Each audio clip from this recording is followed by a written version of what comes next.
It's just a huge honor for me today to be podcast interviewing Dr. Sara Zeidan, DDS, is currently a practicing general dentist in the Bay Area and the founder and CEO of DrHuddle. She received her BS degree in microbiology from San Francisco State University, and after being introduced to dentistry, Dr. Z fell in love with the medicine and artistry aspects of the profession. She went on to achieve her DDS degree from NYU Dental School. Following dental school and before moving back to the Bay Area, Dr. Z worked in Illinois for a couple of years. After moving back to the Bay Area, she fell in love with the tech startup spirit all around the Bay. So along with two talented software engineers, Dr. Z has founded DrHuddle.com, a free online platform that facilitates dental referrals between general dentists and specialists. Through DrHuddle, the mission is to add an important software upgrade into the dental field as dentists can get rid of paper referrals and non-HIPAA compliant emails. When not caring for patients, Dr. Zeidan enjoys spending time with her family and friends, exploring local restaurants, going on walks, and cooking. Did you steal that from my Tinder profile? That's what I wrote on my Tinder profile. No, I'm just kidding. And I don't have a Tinder profile. My gosh, I'm so glad to get you on here because what's so funny is I remember 1987, everybody wanted to get the computer to get rid of the charts to go paperless. Mm-hmm. And here it is 30 years later, and dentists will look you in the eye and say, oh, yeah, we're completely paperless. And you walk in the office, there's Post-it notes everywhere. The schedule's in paper. You know, she's always walking in the office, handing you a Post-it note. I mean, 30 years of going paperless. How far on this journey are we? I mean, have we even made it halfway? I don't think so. I mean, for the most part, it is being paperless is amazing for so many aspects. A, the environment. B, less radiation to the patients. As far as digital x-rays, it saves time, saves money in the long run as well. But there's a lot of software upgrades that need to be done in the dental field still. And being in the Bay Area, you see all these different companies just upgrading everything and making it easier to use and more profitable as well. So that's where DrHuddle really came into place. So if my homies go to DrHuddle.com, DrHuddle, HUDDLE, what are they going to find on your website? So you're going to find a web platform that's currently free. You can click on either you're a general dentist or a specialist, which will take you to a sign-up page. You sign up, you put your location and your address, your license number, which is very important so we can verify that you are a real dentist, a real practitioner in America. And then we credential the account. And then you can use it to create cases and share them with different specialists in your area or across the U.S. And we just added a couple of specialists. You probably had to add a couple specialties since you started DrHuddle because they just, what was it, oral medicine and?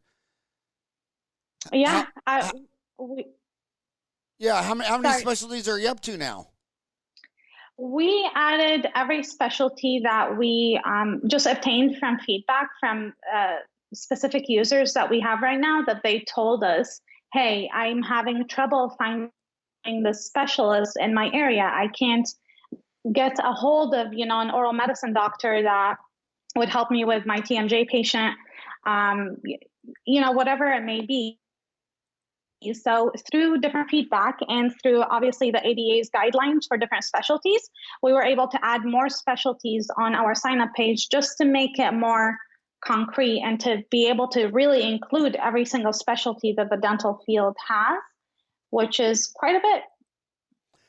So, how long has this been working? We launched it in the end of February of this year. In the February this year, and how's it going so far? I mean, you launched it February 2020. Yes. So did you launch it just for the Corona? Was it your Corona? Did you call it the My Sharona launch or the My Corona launch? How was it launching a business the same time Mother Nature was launching a new coronavirus? How's that for timing?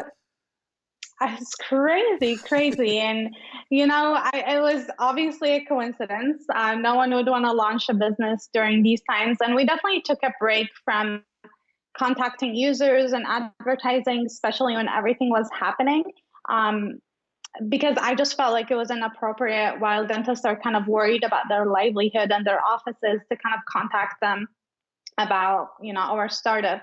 So we took a little break in between, but then we actually realized that if anything, virtual dentistry or teledentistry is really on the rise, and it's important to be able to communicate with specialists and dentists back and forth regarding patient's case. I've had more endo patients in the last 2 months than I think I've had in a year. And I don't know if it's coincidence, if it's placebo, I don't know what it is. But I've had, like, my referrals really increased during, the main time of the pandemic. So if anything, I needed to communicate with specialists more in my little practice, really, in Sunnyvale. So how is looking back, do you wish you hadn't launched during the pandemic? I mean, if you could, right now it's July, so you've been launched 5 months. Do you wish you hadn't launched now, or actually the other way, when dental offices are closed? Like, I had to close down by the law in Arizona from St. Patrick's Day to Cinco de Mayo. So it was something that, started out with an Irishman and a bottle of Jameson and ended with a Mexican with a tequila shot. So I think a lot of people had a lot of free time on their hand to, a lot of people took that time to switch from dentrix to open dental, a big project like that, and then, like, we're closed. So do you look back at a February launch was a good time to launch this and get where people were working on business systems? I think it was an okay time. Like I said, we just had to take about a month break, just trying to figure things out. But it didn't really affect us much because the service is free. And then I actually found that dentists had more time spent on social media, on their emails, connecting with other dentists through, for example, Facebook groups. So I was actually able to grow the network, especially in my personal life as a dentist, just online with other dentists and speaking about DrHuddle. So I feel like for us, it was just a little bit of uncertain times, but it really didn't affect us that much. So I don't really have any regrets. If the service was paid, if we, for example, launched a couple years ago and now it's monetized, I would offer it for free for dentists during the pandemic. Just, out of compassion, collaboration, whatever it is. And then what would be, so it's free right now, right? Mm-hmm. Yes. So what, so take us back, the journey. You said on the end of your deal that in your free time, you like to spending time with your family and friends, exploring local, going on walks and cooking. Where were you walking? What were you cooking when all of a sudden, DrHuddle just came alive in your brain? What take us through that journey? So it actually all started back in New York City when I met a software engineer in New York City. I met him at the NYU campus because I was going to NYU, but we had access to the main campus. So I met him.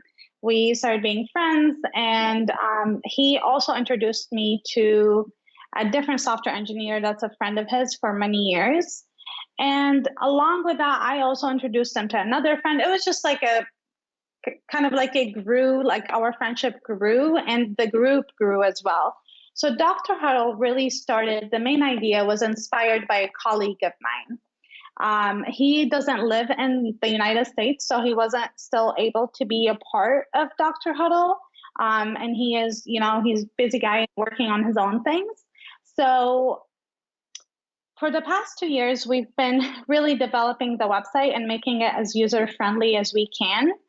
And through my experience working in Sunnyvale at, really a private office based dentist, I was able to really connect with different specialists and get more feedback from them. So really, it all started by an idea inspired by a colleague, and we built it little by little along with the two software engineers that I had met in New York, which one of them lives in the Bay right now. Because really, to launch a startup, I feel like the Bay Area is the best place that you can be. There's just a lot of different resources for us to really grow the network, meet different people, meet different VCs as we are looking for funding right now to continue to grow the company more and more. So who has less personality, a dentist or a software engineer?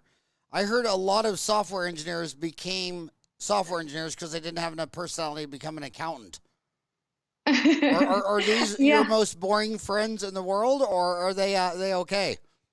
Oh my gosh, they're really great. They are, we meet on a weekly basis. We connect with each other. I obviously do most of the talking in the dental field, like just connecting with different dentists or, speaking with you. But they're really great. I don't think that they're, too nerdy, if I can say, but some of them can be for sure. When I bought my first computer, it was 1987, so it was an Intel 286, and oh my gosh, and anytime you called up a software engineer with a problem, they'd always say, RBF, did you reboot it? And I said, okay, so every time a patient came in with a problem, I learned from the software engineers, I'd always say, have you tried killing yourself and being reborn? That's what the programmers always say. So, oh okay, my that gosh, was a bad joke. But everything. So I want to switch track to you're in San Francisco. We're in the middle of a pandemic. Your governor just said the other day, I think he closed down bars and restaurants. How can you give us an update? It's July 14th, 2020. It's 2020, so you should have 2020 vision looking out your window. How's the pandemic look right now? Are you fearing another shutdown? Is it getting worse? What's an update from San Fran? Yeah, so a couple updates. I've had a few patients, maybe. Just to say, my practice is mostly older people, probably about maybe between the ages of 50 and 70 or 80 is probably 40% of the practice. So a lot of them are really, at the higher risk, I guess. So they have been more diligent and more cautious about coming to the dental office. So because the cases are spiking, they have canceled a few appointments. We've had patients say, hey, it's still pretty hot right now. Coronavirus is spiking, so we want to cancel. We want to hold off. Let's talk in a couple months. So I've experienced a few cancellations over the last 2 weeks, I would say. What did you make them an offer they can't refuse? No. Because I come back to that's working well, that I've heard from multiple places, multiple markets, not just Phoenix, Albuquerque, other places, is they call back and say, yes, so what we're doing, I agree with you. And never argue with them. Say, I completely agree. There's 168 hours in a week. So what we're doing for people like you that are concerned, let me look up your treatment plan. Okay, you're Sara Zeidan. You needed blah, blah, blah, blah. So your treatment plan is $2,500. So if you pay for that in advance, we will schedule you an appointment where you're the only one in the office. So we close at 5, so you can come in at 6, or, we just work Monday through Thursday to 5, so you can pick a time Friday, Saturday, Sunday. But if you pay for your entire treatment up front, we will reserve the entire office just for you. And as you get, and by the way, you said you're an older practice, people from 50 to 80. I'm 57, so old people it doesn't even start till 58. Old people are anything that's a year older than me. So you just take my age, add 1 that's old, so that's 58 on.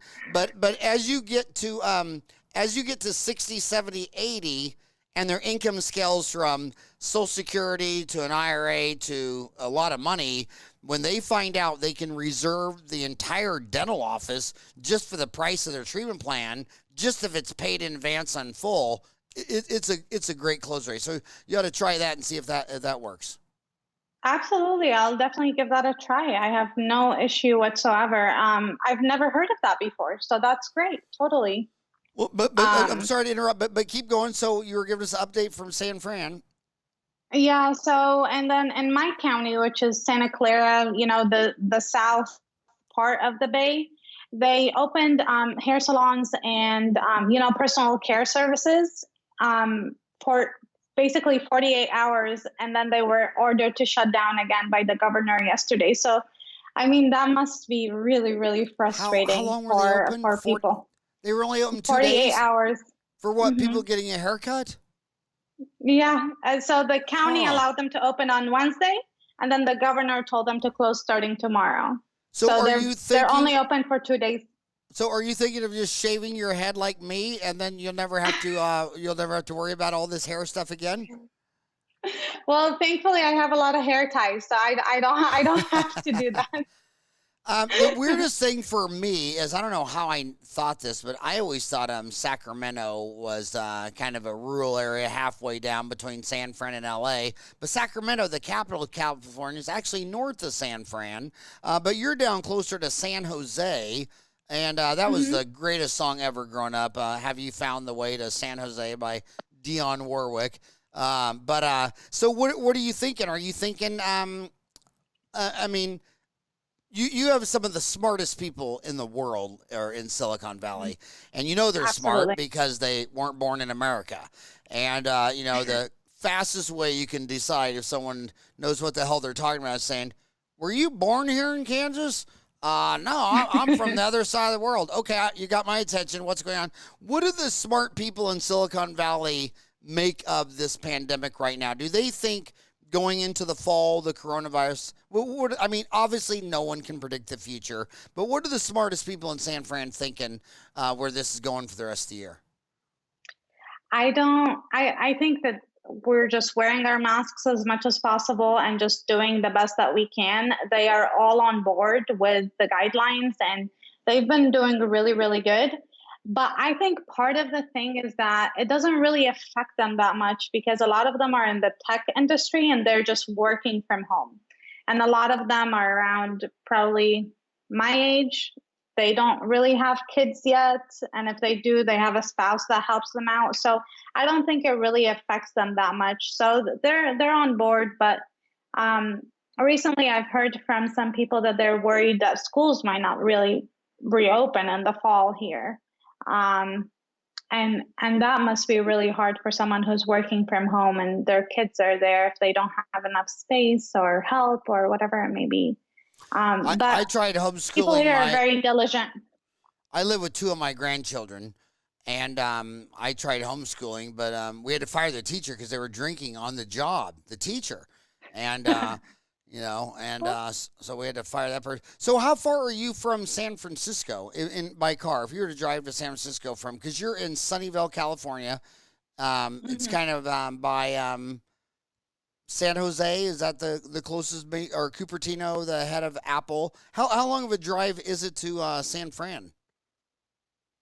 50 minutes, 50. 50 minutes. 50 minutes. hmm Is Yes. it seems like from reading the hmm news that the hotspot's really in San Fran or LA, or is that just the news? Is that not really true? Is this spiking cases across the whole state? I mean, you're in the biggest state. By the way, to the international people, California is 10% of America in people, number of dentists. And by the way, if you ever don't have any stats on Canada, Canada is 90% of Canadians live within 100 miles north of the U.S. border. It's just like a thin Canadian strip that's the same size as California. They both have the same number of people, same number of dentists, same economy, everything. But is this so you're 10% of America? Is the pandemic an even spread across that whole monster state of 38 million, or do they truly have big hotspots in San Fran and L.A.? I would say the biggest hotspot in California is Los Angeles County. They hold about 40% of the total number of cases in California, and they're about 25% of the population of California in Los Angeles County. So it's mostly Southern California where the cases are, but it's really increasing everywhere. Even in my county, in the beginning of the pandemic, back in March, it was like 20 cases a day. And then it peaked in April, probably at 60 cases a day. And now we have 250 cases a day. So it's increasing for sure. So, do you think this pandemic is going to help DrHuddle.com? Will it help, hurt, or not be an event? I don't think it'll be an event. I think DrHuddle will take its course. If anything, it helped me communicate with dentists more, just because we were spending less time in the office and more time online. Like I said, on social media outlets.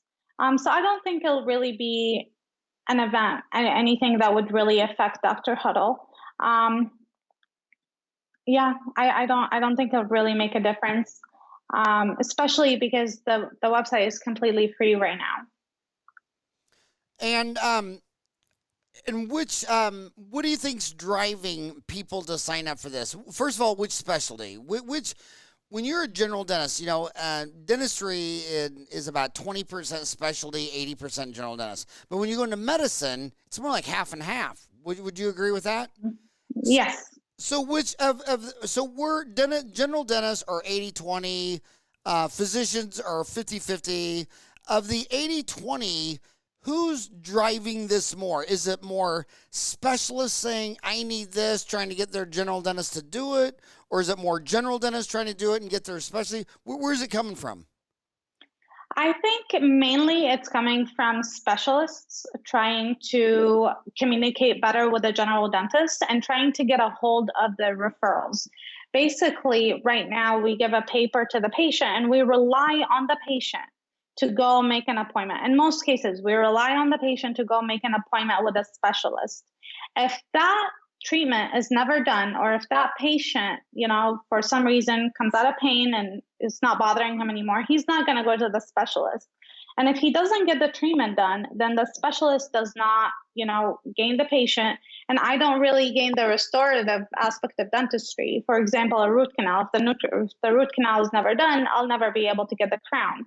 So I would say mainly it is the specialist that's the driving force of DrHuddle, and the most important part of DrHuddle, I would say, that we get our specialists on board with this new way of streamlining dental referrals. But at the same time, there's definitely very distinct benefits that the general dentist can gain from this. Like I said, A is the restorative part of dentistry, B, saving time, just having them more organized. I cannot tell you how many times I was searching for a radiograph in my email, just searching, just relying that the specialist had sent it to me at some point in time. You know, it was never really uploaded to, you know, the software at the office. And, you know, it can be very time consuming. And again, we just rely on the patient to go ahead and make an appointment. If they never do it, then the referral is really lost. And we do have a responsibility as general dentists to refer properly, to refer accordingly. It's definitely, you know, part of malpractice to not refer properly if you cannot do the treatment. So, does this have anything to do with your practice management software of Dentrix, EagleSoft, Open Dental? Does it interface with that, or is that a big component to it?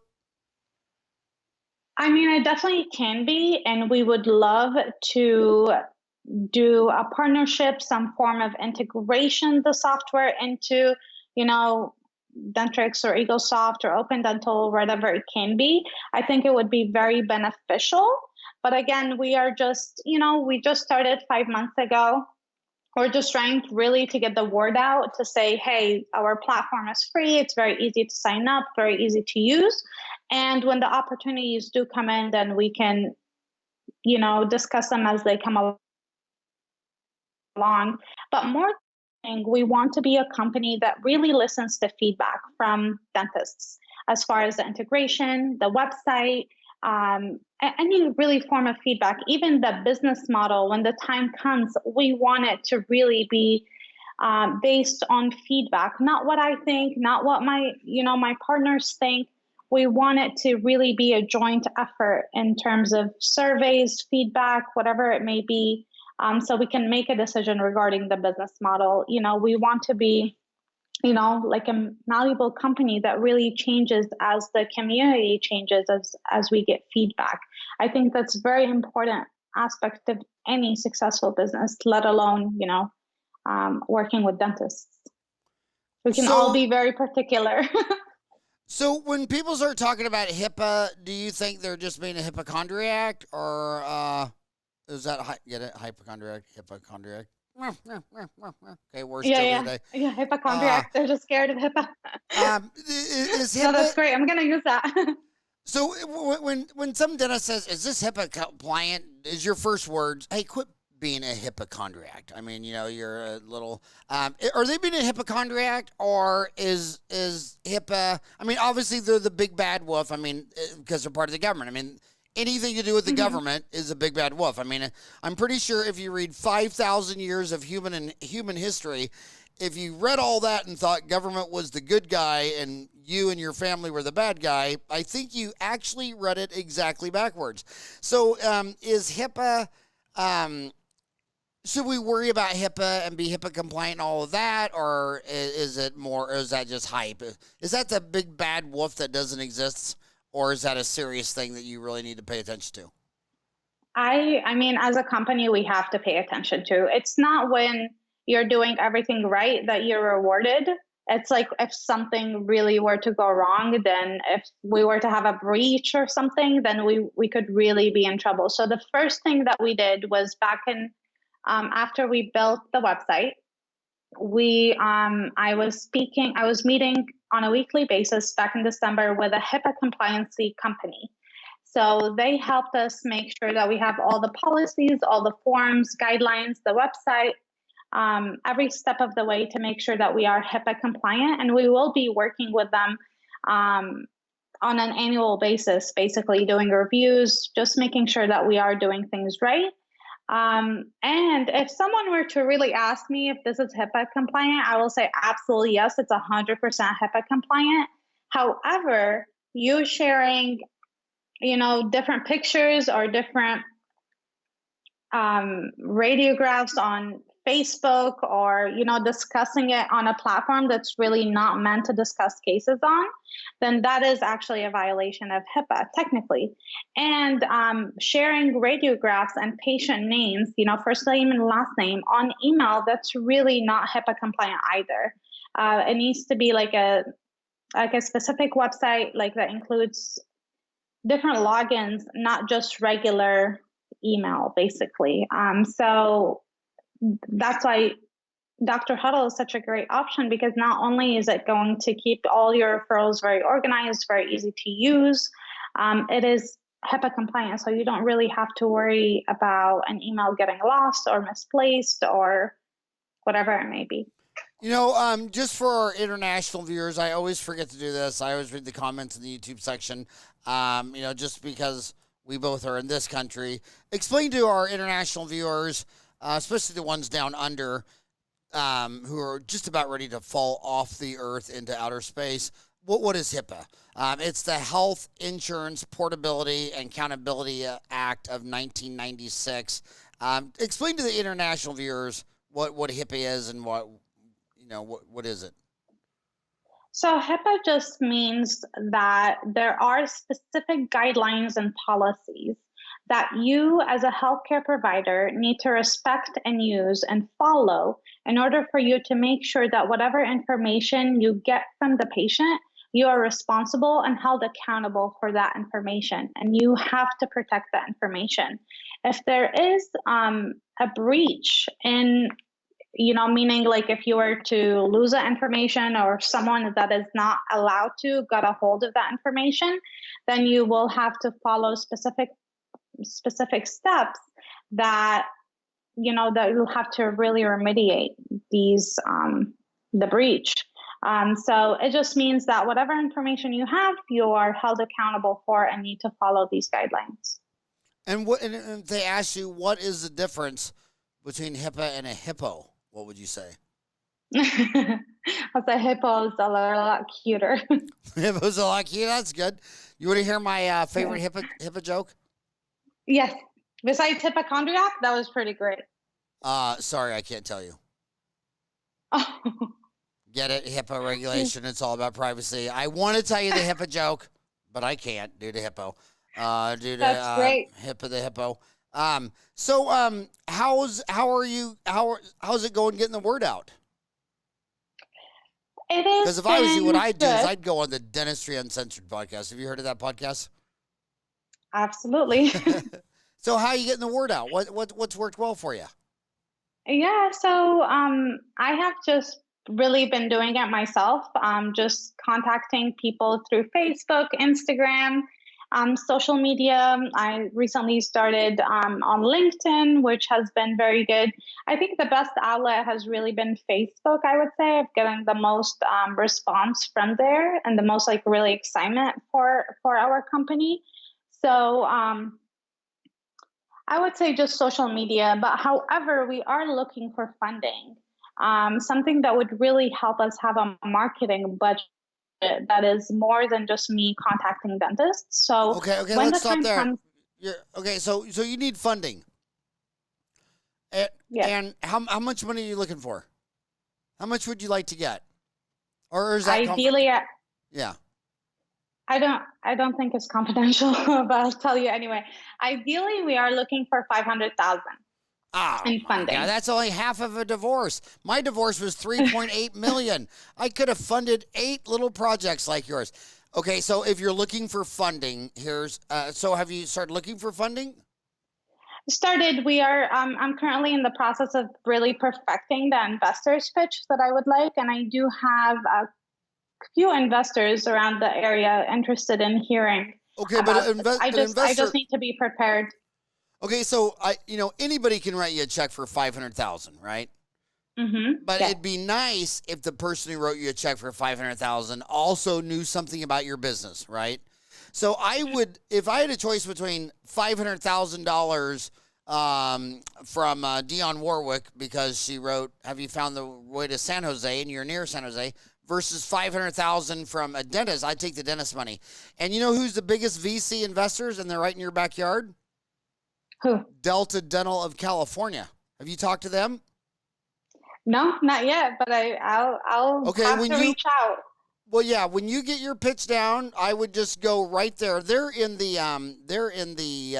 state of what are they? Sacramento? Yeah, they're Sacramento, right? They're in the state capital. Mm-hmm. And that's that Sacramento deal. By the way, let me tell you how old I was. When you go to Sacramento, I want you to remember this story. When I first saw it, I was so proud to be a dentist because the dentists own the tallest building in Sacramento. You pull into Sacramento and say, wow, what's the big one? Because you knew it was going to be a bank. And they go, that's the dentist. You know what they did? You know what they did? They only needed one floor, but they knew they had the borrowing amount. So they built that whole building and then rented it all out. So they have a completely diversified. Now, I haven't been to Sacramento. I probably lecture there. That is amazing. Yeah, I probably lecture like every 5 years. And the last couple of times I went there, I didn't see it. But how does that building look compared to the other skyscrapers there? It's not the tallest building anymore. I don't think so. Yeah. But anyway, so that's where the CDA is, right? The California Dental Association, mm-hmm. which is the only dental association that competes with Chicago for the American dentals. Those two guys are only form of competition. I'm also a member of the AGD because I'm a dentist. I want everybody fighting for me, right? So when people say that they're going to quit the ADA because they don't like something they did. Oh, so you can't think of anything your parents did wrong? How many things did your mom do wrong? I mean, but she's your parents. I mean, they're the only ones you have. So, yeah, my mom, my grandparents grew up in a depression, but my parents gave me depression. And that's a joke. But you know, I love my mom. Shout out to mom. She turns 82 on Saturday, and love her to death. But she's the only mom I got. You know what I mean? And I get mad at her sometimes because I wish she would have married a much taller guy with a lot of hair, and she married this, this short, bald guy. But Delta is the same way. So you got Delta Dental of California. And then you got, and the CDA is competing with ADA out of Chicago on 211 Chicago Avenue, another 22-story marble building, and that's the psychology at work. California's always thought of itself as its own country. So when the CDA built a building, I guarantee it was going to be as big as the one in Chicago, 211 Chicago Avenue. The only reason America went to the moon had nothing to do with truth, liberty, and justice. It was because the damn Russians launched Sputnik. And that's, so it always comes down to this tribal weird stuff. People are just tribal. And same thing with Delta. Delta Dental in California is a monster. Who do they compete with? Delta Dental in Illinois, who's got about 20. So those two guys want the next big thing. They want to own the next big Facebook or digital sensor or whatever. What you do is you go pitch your deal to the Delta of California people and say, well, Delta in Chicago wants to do this, but you're just closer. Shit, they'll be writing the check right there. They say, did you say 500,000? Or, I know guys that they've given millions of dollars of VC money to. And if it's dental, how much would Delta Dental of California be interested in a referral HIPAA compliant online system? Would they be like, we have no interest in this, or what the hell are you talking about? We want to know every detail. Yeah, if they're smart, they would want to know every detail. They would want to know and the guy that runs it, I know the guy, very, very, very smart. I don't want to say he's smarter than the Illinois guy, because I want both of them to buy me drinks when I'm in their town. So I don't want to offend one over the other, but my God, and here's another thing. You know what old men respect? You're a millennial, so you're going to send them a message on Instagram. Okay, the guy that's writing a check $500,000, he doesn't have an Instagram account, okay? I'm always lecturing, and somebody will walk out and he says, well, I've messaged you 5 times on Instagram. Dude, I'm surprised I'm still alive. You know what the hustle is? They respect the hustle. You drive down there, when you go down there, you want to go down there and just to tell him that you're going to be sending him a package in the mail. By the way, here's an extra copy of it if you want it, but I just want to make sure it's in your. And then he's thinking, okay, this is a doctor. She's onto something. It's like Shark Tank. It's not like you're all talking. You have a prototype. And this is where young entrepreneurs go wrong. They spend all the money on intellectual property and lawyers and attorneys and this and that. And then the old man's going to say, well, can I just see a prototype? Oh, we haven't made one yet. Can I see your sales numbers? Oh, we haven't sold one yet. Why do you need money? Because I spent it all on lawyers. Oh, okay. You have a prototype. You have it working. Yes. This is in dentistry. Delta Dental of California is $1 billion operation. Billion with a B. That's 3 sets of 3s behind that one. And you're in Sacramento. How long would it take you to drive from Sunnyvale to Sacramento? 2 hours.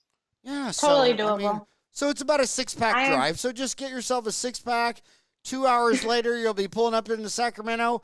But my God, you always start at the top and work your way down. You don't sit there and go to their website and send it to the info@deltadental.com. You start with a human relationship, and they're on. And by the way, so you kids out there, let me show you what I like to do is just offend all my listeners. This is what but I know that everyone who leaves a comment on YouTube or sends me an email at howard@dentaltown.com, you're all kids. You're all under 30. I almost never get a 50, 60-year-old to send me an email. If I'm lucky, maybe 1 or 2 a month from that age group.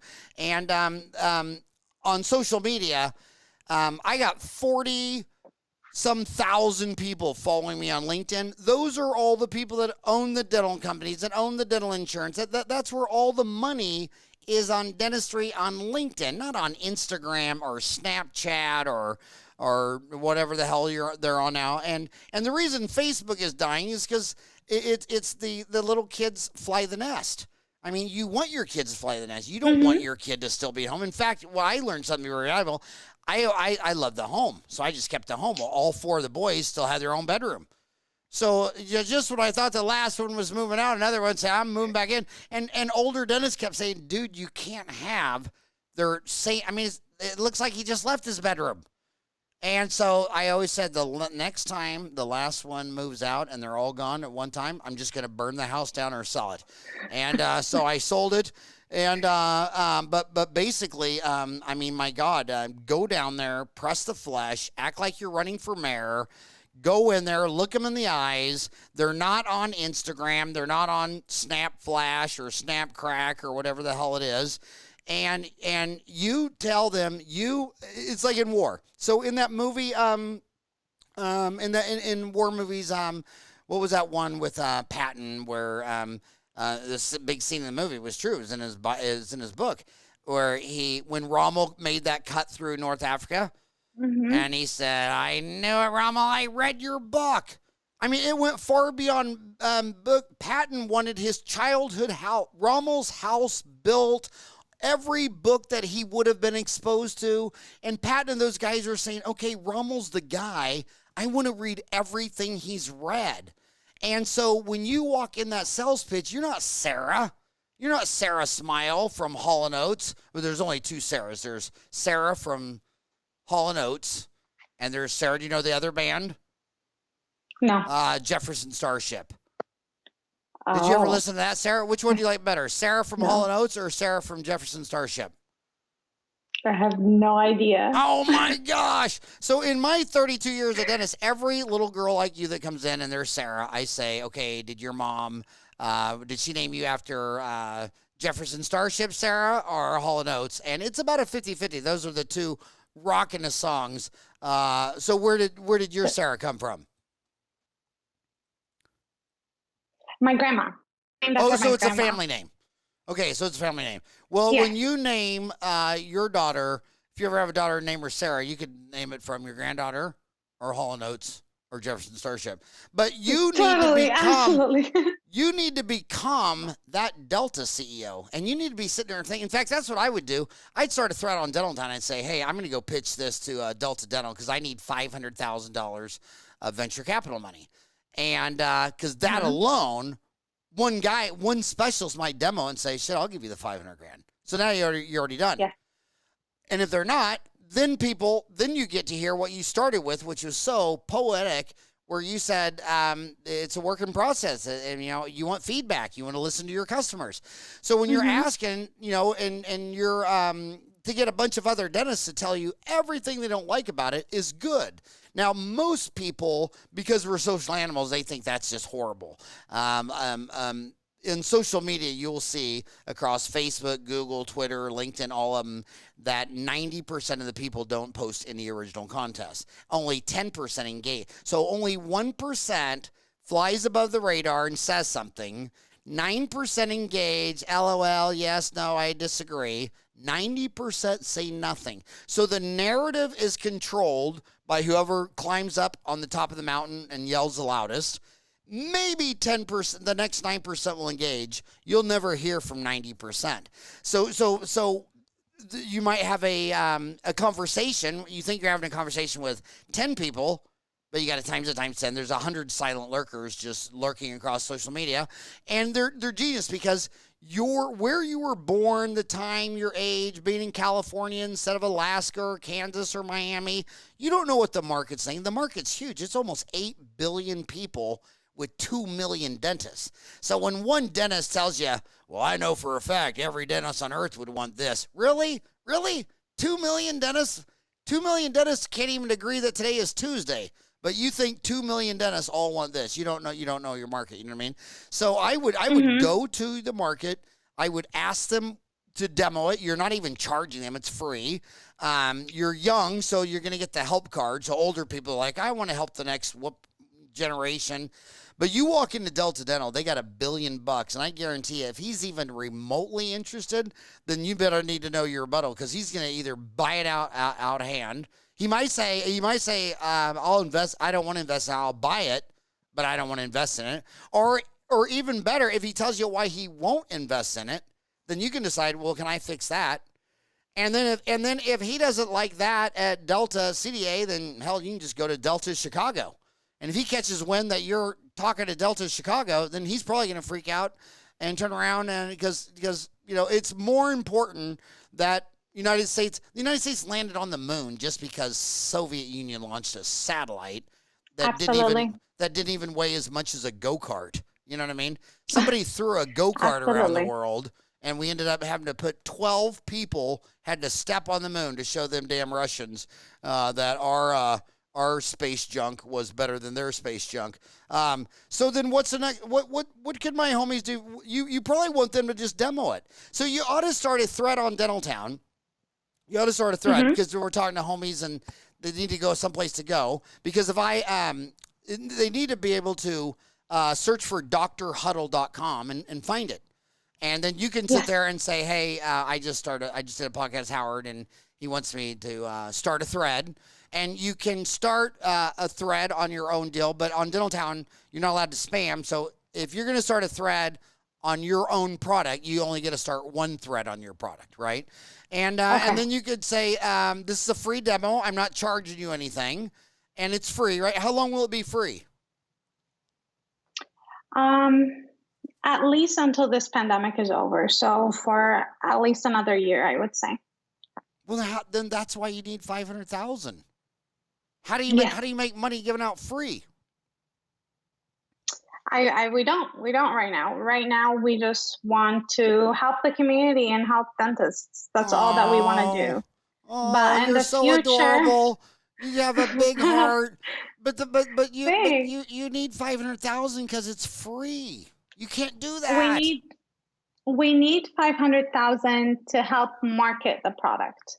The actual business model of DrHuddle will be, monetized. It will be bringing revenue. How? When we have enough users. Right now we have a couple hundred users that I just, basically recruited myself. Well, but that's if we damn have good a of you. marketing, thank you. That's pretty damn good to get 200 people all by yourself. Yeah, in just like 5 months. So it took me 5 months with the pandemic. But if we do get the 500,000, we can build a database of dentists. We can also build a marketing campaign for DrHuddle. And that way we can actually get the word out, because right now I'm really probably only reaching like 1% of dentists. Of course, this opportunity really helps us out tremendously, and I'm really appreciative of it. Just being here and talking with you and getting advice from you. But the 500,000 is really for marketing and also helping us out, making DrHuddle.com more, improving user interface, improving how user-friendly the website is, all of these things. But we do need a budget for marketing just to get the word out. Okay, but you're still confusing. But it will be. We'll be charging for it. Okay, so they need to go to drhuddle.com. By the way, where did that name come from, Dr. Huddle? Because the morning huddle in the dental office, or? Yes. Is that what it is, the huddle? The morning huddle? Mm-hmm. Okay, yes. Yes, exactly. The only thing I want to take you to the woodshed for is giving it away for free. I mean, it's if you give something away for free, it's for 30, 60, 90. I don't care if it's a year, but you only do it if you get their credit card. And then, so let's go through some just real quick math. And I don't need to coach you on this because you're in Silicon Valley, but Netflix was worth more than Disney. It's going back and forth. Here's Disneyland with Disney World, Disneyland. I've gone to their theme parks in France, which is the only one that sells alcohol, and Japan, and I've been to all of them. My gosh, they have cruise ships. They have all these movies. You know what they don't have? They'll sit there and say, okay, we're gonna invest $100 million in this movie, and when we release it, it's gonna be a blockbuster and do like 200 or 300 million, and then we're gonna get our 100 million back and make 100 to 200 million profit. Okay, well, you don't know. The movie could be a dud. The movie could only do 70 million. You might lose 30 million. You know what Netflix has? Every first day of every month, a gazillion people get their credit card dinged for $10. And Wall Street likes that. So we go back business. So let's go back 150 years ago. Johnson & Johnson, they solved this 150 years ago in the I think about 1880, where what would happen is someone like you or me would, on the farm, would go find a bunch of lye, make a big batch of soap, and fill up like 50 gunny sacks filled with bars of soap, put them in the wagon, go around and sell off all these deals, and we make bank. But then nobody ever needed another bar of soap until you were dead, and they would go bankrupt. So that's cash flow. Yes. You pay your bills monthly. So what Procter & Gamble figured out is, well, you're never going to have a business unless you get paid money every month, because we pay all of our bills every month. So we're going to go back to all the disposables and only sell them in a size that runs out in the calendar month with a bar of soap. And then they start having this reoccurring revenue where every month a bunch of people in Ohio would come back and say, hey, that bar of soap's gone. I need another bar. So then they went into other product lines like toothpaste. You don't want to sell someone a 50-gallon barrel of toothpaste. I mean, the smaller the tube gets that reoccurring revenue. So I don't care if you give them a 30, 60, 90-day trial, and I don't care what you sell it for. The value is the permission that on the first day of every month I can ding you again. I don't care if it's $1, $2, $3. What I don't want, marketing is expensive, and my acquisition costs where I have to spend $100 of marketing to get this new person in my head, in my chair. And then it needs and then they want to know, well, what is that? Costs $100 to get this person in here. If all they want is $100 extraction leave, well, you didn't even cover your overhead. I paid $100 to get you in here, and all you wanted to do is have a tooth pulled for $100.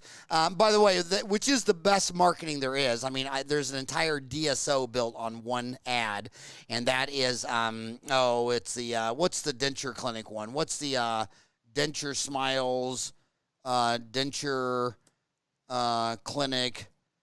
I can call out a few, but I don't want to call out a few. One. Well, which one's the one? What's the big denture one? Denture. But anyway, there's a big denture clinic franchise, and they have over 100 locations, and it was all based off one thing. I mean, besides the operational, just for marketing. The marketing was they go into a market. They call everybody how much you charge for an extraction. They're going to beat that price. So it's usually going to be $99. Because, like right now today, Sarah, how many teeth, seriously, in all honesty, forget HIPAA, how many teeth do you need extracted today? Me? Yeah. Personally? Yeah. Nothing. Right, because you're a dentist. That when someone comes in for the $100 extraction, what's the chance they have 4 quadrants of gum disease, need 3 other teeth pulled, need root canals, crowns, parts? I mean, you're finding the dental disaster. So they go into a town, hey, $99 extractions. There's another guy in Florida that's doing it with the $9.99 implant, and he just runs one ad. Dental implants, $9.99. So they go to a periodontist, they go to a prosthodontist, and they're charging $1,200, $1,500 for an implant. The case is big. They see that little ad. Okay, again, what's the chance you need one implant? So this person comes in, and the treatment plan is from a periodontist, an oral surgeon. Sometimes it's 2 all-on-4s. I mean, the whole 9 yards. So the deal is, I don't care what this costs. I need cash flow monthly. So I'll give you free 30, 60, 90 days, but I need your credit card, and I'm going to ding you on the first day of every month for this. So I'm a Hulu. What's Hulu? Like $7. YouTube, Apple free is $15. It's not that they're making bank off $15. They're making bank that on the first day of every month, they can take it to the bank that they're going to get that $15, and then the bank can give them leverage over, 1 year, 2 year, 5 year. So as soon as Procter & Gamble had a reoccurring revenue where every month they were going to get $20, $30, $40, $50,000 in soap, well, hell, the next thing you know, they went publicly traded in Wall Street, which is just access to massive free capital. So I'm going to have to give you a mark on the giving it away for free, because that just comes from a big heart. And I know young people like that are a big heart. And then when you're as old as me, you're broken and jaded, and you just, because at my age, it's not what's right or wrong. It's just what works. This works. This doesn't work. I don't care if you believe in this. And also at my age, you don't care if it's a disaster. Like when people say, we'll give you a real, remember supposed to talk about religion, politics, sex, or violence. So hell, let's just pick one. We'll start with politics. Take socialized medicine, the Canadian system. Everybody tells you what's wrong with it. You know what? I don't even care if it's good or bad. All I know is we've had this one system for a century. And you don't know the trade-offs. It's not right or wrong. It's what are the trade-offs. So I don't care if the last century was better or worse. I'd like to do the opposites. Like math, 1 + 1 isn't even real unless it's followed by the opposite, subtraction. And 1 + 1 equals 2, 2 - 1 is 1. Multiplications followed by division, ups followed by down, rights followed by left. So if you've had this for 100 years, well, we already understand this. Let's try the complete opposite. And they'll say, well, it'll be worse. Well, it has to. If it's not worse, we won't know this is better. I don't know this is hot. And I'll give you a hint of why I made 4 boys. And the only reason you should never kill your children is because they made me 6 grandchildren that were at least twice as good. But I noticed where you're at, AI is all based on big data. Well, isn't it kind of funny how my 1-year-old grandson, Gunnar or Mason or Jaden or Jasper, I think I got 3 in the 1 to 2 range. I'll never forget it. I was sitting out there talking to my son, and by the time I saw Gunnar, he touched the charcoaler. Okay? No big data. He didn't have to do it 1,000. He barely touched it. He ripped his hand off. And I watched him because, I'm always there from Christmas to New Year's. In 10 days, he never touched it again. He only touched it one time, and he learned, you don't touch that thing. Okay, now people who believe in AI, they need like a million examples of that and algorithms and all that kind of stuff like that. And, I don't care if it's right or wrong. I want to know what the trade-offs are. So you've been giving it away free for 5 months. You got 200 people that download it. Come on, guys, throw her a bone. Just throw her a damn bone. If you're listening to this, get on your damn iPhone. How hard is it to go to DrHuddle.com? You can literally register in a minute. Here's what it asks you for. I mean, it's going to ask you, I already registered, but it's going to ask your name, your address, just all the stuff that you regularly write on every bathroom wall that you've ever gone to at the bar. So the bottom line, just register. But you've been doing this for 5 months, and what have you learned after 5 months? That you got 200 people, but you need $500,000. So you're either going to have to give up some equity or give away your whole company. So let's just start new. Let's start with a 90-day free trial. If you give me your MasterCard, Visa, American Express, and it's the same thing. By the way, this is the same thing with the these people that are doing their own in-office insurance deal. They spend a bunch of money advertising, and they sign someone up for their in-office dental insurance plan, and they get the whole year contract, and they think, it was $250 or whatever. But what they're not telling me about, it's July 14th. The year's half over, and in just 6 more months, they all expire. And then we're back to zero. I don't want a year in advance. I want permission to ding your credit card every month. And some people have called me back and said, well, in the state of Ohio, that's illegal. Oh, that's great. So you spent all your time looking for a way to get out of it. So you went and paid an attorney, and he told you something beef. I don't think that way. I do it. I might stop and say, what would Jesus do? I'm not going to stop and say, well, what would the mob want me to do? What would the lawyers want me to do? Am I supposed to do this? I would give them 90 days, but get that credit card, ding them every month, because if you walked into that same Delta guy and you said, I got 200 people, what would be your monthly fee? What would be your monthly fee now? What do you think it'd be? I think it would be $49.99 right now, just subscription based. But again, it's really work in progress. I want to shoot that down too. Where does the $49.99 come from? Why wouldn't you say $50? Because you believe it It's sounds just, less, right?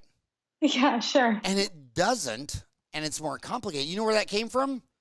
Internal Where? control over peculation. So when they came out with the initial cash registers, you Mm-hmm. would come and you buy something, but I don't know how many transactions I sold, and I don't know if you're stealing from me.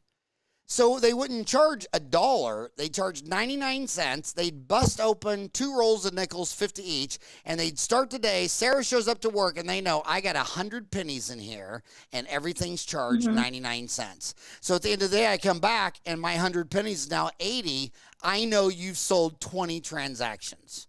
So that was an internal control over peculation to stop embezzlement and theft. Has nothing to do with human psychology. So University of Chicago, which has the most Nobel Prizes in economics, they did a bunch of research on that and saying 9.99 Wow. versus 10, but it complicates the math. You know what I mean? So Sure. you were saying how much a month did you want? $50. Okay, $50 a month. 50 times 12 is $600 a year, right? Mm-hmm. So Per $50 user. a month. So then you can start playing with it, because then what you can do, and by the way, you can do this where what I would do is I would break up the United States into 4 zones. And in one area, I would charge 10, 20, 30, 40, 50. You know, you can have your website open up by the IP address, right?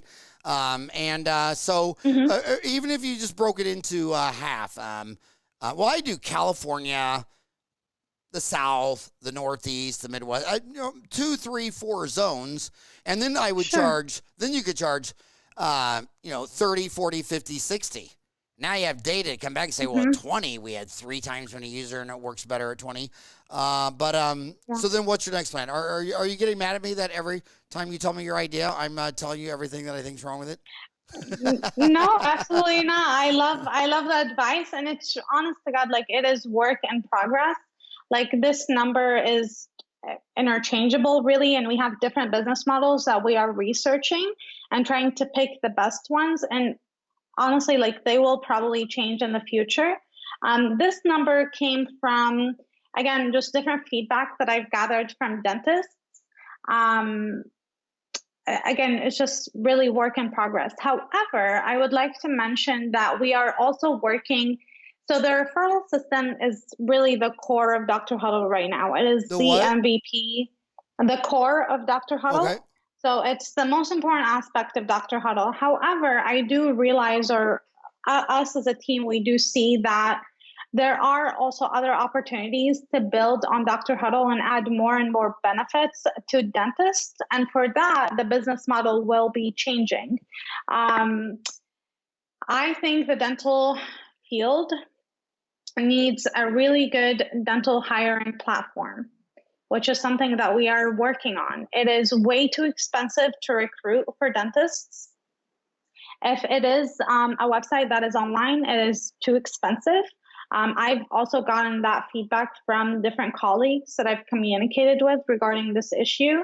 I think dentistry can also has a big space for telecommunicating as well as AI. There's just many different opportunities that we will be building on DrHuddle. And, with that, the business model will change.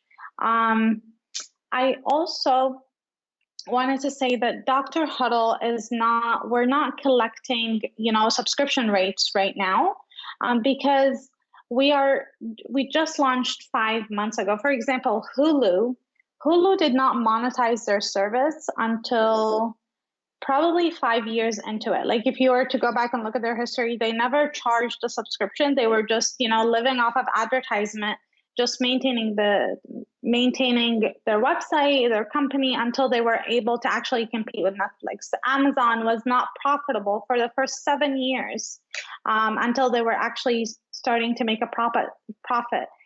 So I personally feel that we will be monetizing DrHuddle at some point in time when we can't afford the maintenance, when it grows into a community that it will need just more support, more maintenance. It will need, customer service.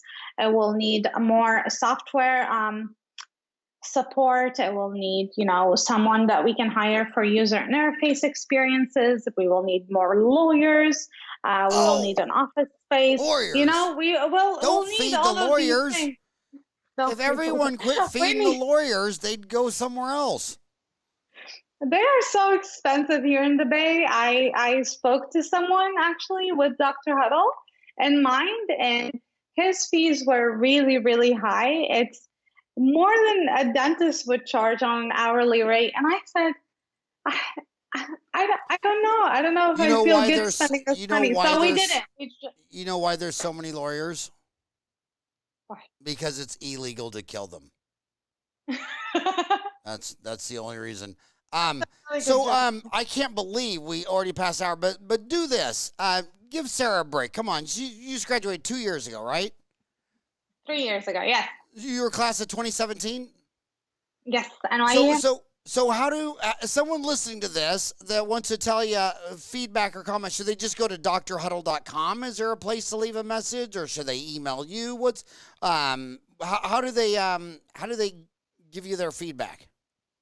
Sure, absolutely. So on drhuddle.com, drhuddle.com, at the bottom of the page, there is a feedback form. So all you have to do is you leave your name and email, and then basically you write whatever you think about the website, any improvements, anything that you like, anything that you don't like. So that is if you're driving your car right now, I got 25,000 that follow me on Twitter at Howard Fran. I just retweeted her tweet. She's at Dr. Huddle, and she is at Dr. Huddle Inc. So at Dr. Dr. Huddle Inc.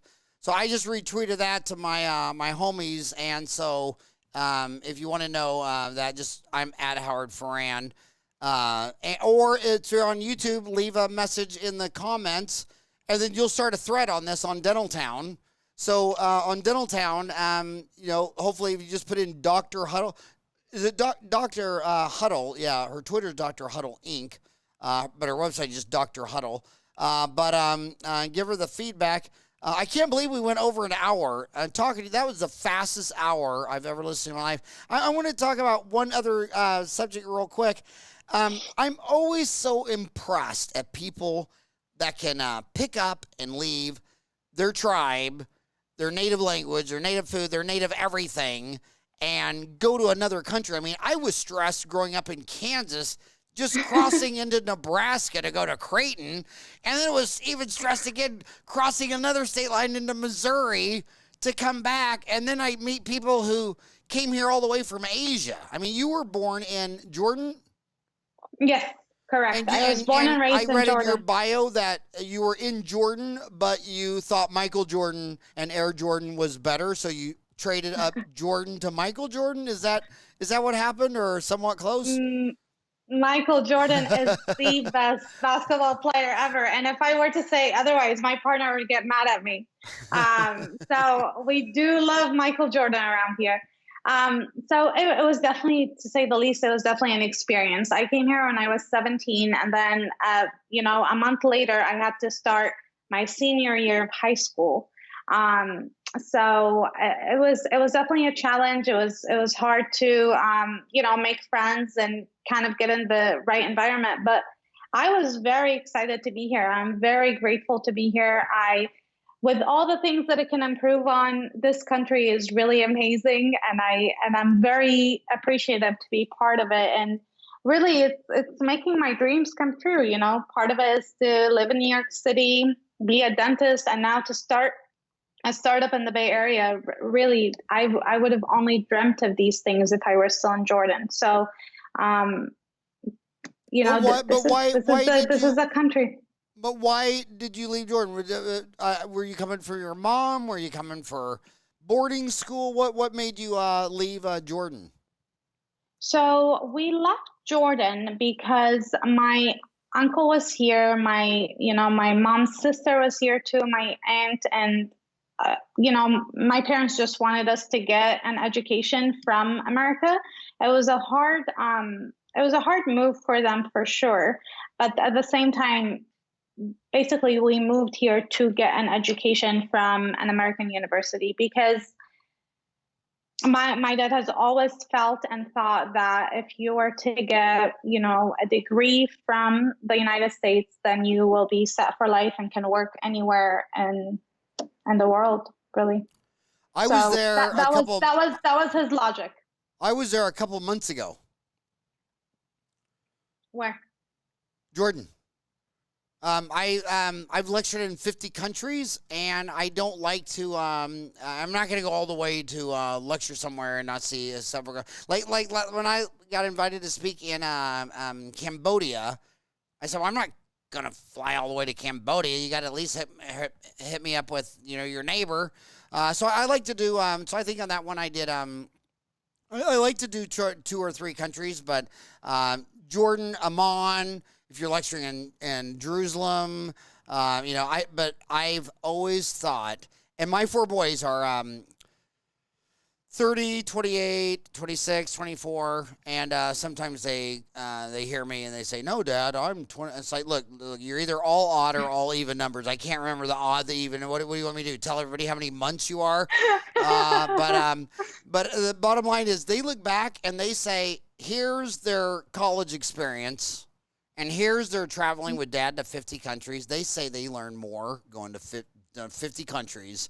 And I never knew this August 4th will be my 30-year anniversary of lecturing. And I've lectured. That's amazing. 25 to, I think the number's 32 to 64 times a year since 1990, which is why I started this podcast. I mean, because like when I fly to a country. Like last time I went to India, 5-hour flight from Phoenix to New York, layover, 15 hours New Delhi, wake up, lecture to 250 people. When you're done, go back to bed, wake up, back 15 hours New York. I mean, you lose 3-4 days to go talk to 250. Now I can talk to 10,000 people without putting shoes on. So this is a really cool technology for the reach, but it's a horrible technology because you just learn so much about every country when you go there. And then what I do is I always Google on Amazon the best book of the country I'm going to. So then on the 15-hour flight to go to, Cambodia, hell, on the plane I was watching The Killing Fields. I was reading the books. I'm reading, So then you get there, you just finished a 400-page book, maybe the best movie. I mean, I just loved it. And so I talk to CEOs all the time. I was talking to Tim and Eric Crown, the founders of Insight here in Phoenix. And I was talking to them. I was saying, come on, man, you just two boys from Iowa. How the hell did you get this idea for Insight and build one of the biggest companies in the whole Y2K boom? And they said, well, it was because my mom and dad were in the military, and every 3 years we were transferred to a different country. And my whole childhood, I got one brother, and we're just laying there in our bed thinking, well, everything's the same, but this one's poor, and everything's the same in the last one. They were, and after 5 countries, they said we knew macroeconomics better than anybody on the planet, and that's why they saw this. So I just can't imagine how traumatic it would have been at 17 to be picked up in Kansas and dropped in Jordan. I mean, my God, how many nights that first year did you cry yourself to sleep?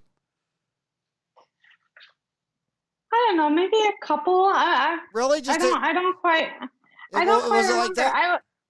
I was excited to be here. It was hard. It was challenging, but I was happy to be here. And back in Jordan, we would watch like all the movies, all the TV shows, with like Arabic subtitles. But I still, my English was okay when I moved. I was still able to, get good grades in high school and go to San Francisco State. And I was happy to be here, really. But it was challenging nonetheless. And you went to NYU, which is the biggest dental school in America. 7% of all the dentists in America graduated from NYU. Yep. So that's when I cried myself to sleep. Is when you got accepted in NYU? No, when we having like 10 tests per week, and then all these practicals, and the competencies, that was really hard. That was really hard. But that's the other connect. I was looking at you geographically and thinking you're in California, you need to go to CDA and you need to go to Delta. CDA and Delta, those are two different beasts. And by the way, they always are suing each other, and that's not a happy deal. Well, I mean, because it's like a union of employees. I mean, the lion can't lay down with the lamb. I mean, the dentists all want to see one patient every year on January 1st, do one crown, charge $1 million, and Delta pays the whole thing. That's what every union employee wants. Delta knows that if you don't lower the price, you're not going to sell anything. So Delta wishes that your crown was $1, and dentist wishes crowns were $1 million. So they can't be natural friends. They can work together in a value chain. But another one we're talking about is that same Delta ADA relationship in Chicago, who's in very much competition with Sacramento, CDA, and all that. But you have a third one, which is the largest city in the United States of America is New York City, and all the dental students went from NYU, and they have investor clubs and all that stuff there. I would totally, I mean, shit. I mean, if you just got NYU to send it out to their dentists, that means 7 out of every 100 dentists just got it, and that's definitely and you ought to talk to. Yeah, go ahead. I was going to say I feel like that's one of my strong suits, that I did go to NYU because I know so many people from there. Yeah. And it's so big and successful, people don't even realize that the school's not even accredited. It just has such a big brand name reputation. Everybody say, I went to NYU, but if you ask a lawyer, they're like, come on, dude, that's not even an accredited school. That's a diploma, though, isn't it? I'm just kidding. But hey, was there anything, what do you... Living in Jordan to the United States, what do you wish the United States did more of that you miss from Jordan? You know what I mean? What do you miss the most from Jordan that you're not getting in California? That's very, very interesting. I feel like in California, it's such a diverse community, and the only thing that I think about is the food in Jordan is really good, but there's all different types of restaurants around here, and there's not really much. I guess I miss the Dead Sea and all these resorts over there. It's pretty hot over there in the summer as well. It's very nice. In San Francisco, it can be a little bit cool, so. But nothing really that comes to mind. California is already such a diverse place, and the Bay Area is like a melting pot of the West Coast.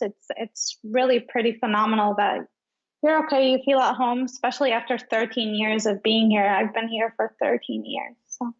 I would think the easiest way to raise $500,000 is just tweet a tweet to Queen Noor. I mean, why don't you just ask Queen Noor? I mean, I will. It doesn't hurt to ask. Oh my God, how's she doing? She's so beautiful, isn't she? She's amazing. She is good. I think she lives in the States now, actually. I don't think she lives in Jordan anymore. But Queen Rania, which is the current queen, like on duty, I guess, she lives in Jordan. She's also really, really beautiful. And I'm a big fan of both of them, honestly. I think they're both very, very strong, influential women. Well, you are a very strong and influential woman, and I can guarantee you are more beautiful than the first two queens combined. You're so sweet. There's anything more fun that the old dogs like to do, it's help the little birds fly out of their nest. And I feel, that's the circle of life. I mean, I remember when my dad died, it killed me so bad. And then one day I realized, well, that's the circle of life.